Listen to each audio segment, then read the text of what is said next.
আশা করি আপনারা সবাই ভালো আছেন। আলাপ পরিচয় চ্যানেলে নতুন ভিডিওতে আপনাদের আহ্বান জানাই। মহালয়া যদিও গতকাল কেটে গেছে, তবুও ভিডিওটা তো কালকে আপলোড করা হয়নি। নানান কার্যবশত একটু দেরিই হয়েছে, তাই ভাবলাম আজকেই দিই ভিডিওটা। এত সকাল সকালে আমি অবশ্য উঠি না, কিন্তু আজ মহালয়া বলে কথা, তাই উঠেই পড়েছি। সেই ছোটবেলা থেকে মা জোর করে তুলে দিত যে মহালয়া দেখবি না, ওঠ, না হলে দেখবি দুর্গা ঠাকুর রাগ করবে। তাই সকাল সকাল উঠে টিভিটা খুললাম, দেখি তাহলে মহালয়াটাই দেখা শুরু করি। জি বাংলাতে মহালয়া দেখছিলাম। আগেকার মতো এখন আর সেই উত্তেজনা নেই যে সকাল সকাল উঠবো, মহালয়া দেখবো, চোখ ঢুলু ঢুলু চোখে। আগে যে ওই ডিডি বাংলায় দেখতাম মহালয়া, সেটি যেন ভারী সুন্দর লাগতো। তাও সকাল সকাল স্নান করে এসে বসলাম যে না, একটুখানি দেখি, যাই একটু কফিও খাই, না খেলে আবার ঘুমটা কাটবে না, এই এক বড় মুশকিল জিনিস। যদিও সকাল সকাল কফি খাওয়া উচিত না, তবু আজকের দিনটা খাই।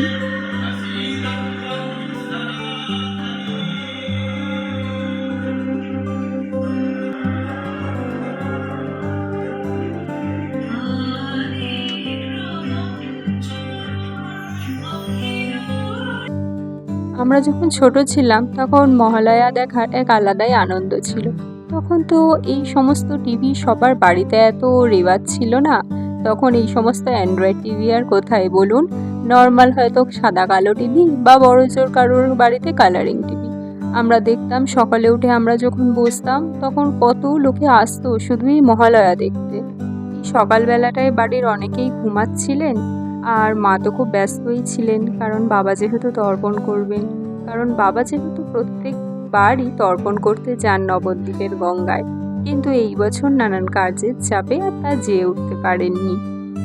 তাই এবছর একদম বাড়িতেই তর্পণ করলেন তুলসী মঞ্চের সামনে।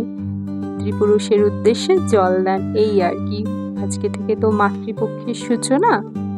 দেখুন আমাদের এই বাড়িতে লেবু গাছটিতে কত লেবু ধরেছে। এই বছরই এত লেবু ধরেছে। গাছটি 2-3 বছর লাগানো হয়েছে বটে, কিন্তু এত লেবু কোনোদিন আসেনি। তা চলুন এই একটি লেবু ছিঁড়ে আজকে একটু শরবত বানাই। গরমকালে তেঁতুপুরে রোদ থেকে আসার পর এই লেবু শরবতটি খেতে ভারী লাগে। দেখুন কি সুন্দর ছোট্ট ছোট্ট দুটি গোলাপ হয়েছে। এই গোলাপগুলি জানেন তো আমি নার্সারি থেকেই কিনে এনেছিলাম। গোলাপগুলি হাজারি গোলাপ নামে পরিচিত আর কি। শীতকালে কিন্তু প্রচুর ফোটে। চলুন লেবুর শরবতটা তাহলে বানিয়ে ফেলি। লেবুগুলোকে কেটে নিয়ে জাস্ট সামান্য একটু নুন আর ওই চিনি দিয়েছিলাম। চিনি এমনিতে আমি খাই না ঠিকই, কিন্তু এই লেবুর শরবতে আবার চিনি কিন্তু বেশ ভালোই লাগে। হালকা ঠান্ডা জল আর গরম জল মিশিয়ে লেবুর শরবতগুলোকে করে নিয়েছিলাম। এটা অবশ্য অনেকটা পরেই করেছিলাম, কারণ ওই কফি খাওয়ার পরে যদি লেবুর শরবত খেতাম তাহলে আর দেখতে হতো না। গাছের লেবু তো এর মিষ্টতাই যেন এক আলাদা। এই লেবু গাছটি লাগিয়েছিল আমার শাশুড়ি মা, জানেন তো। ওনার হাতে আবার গাছ খুব ভালো হয়।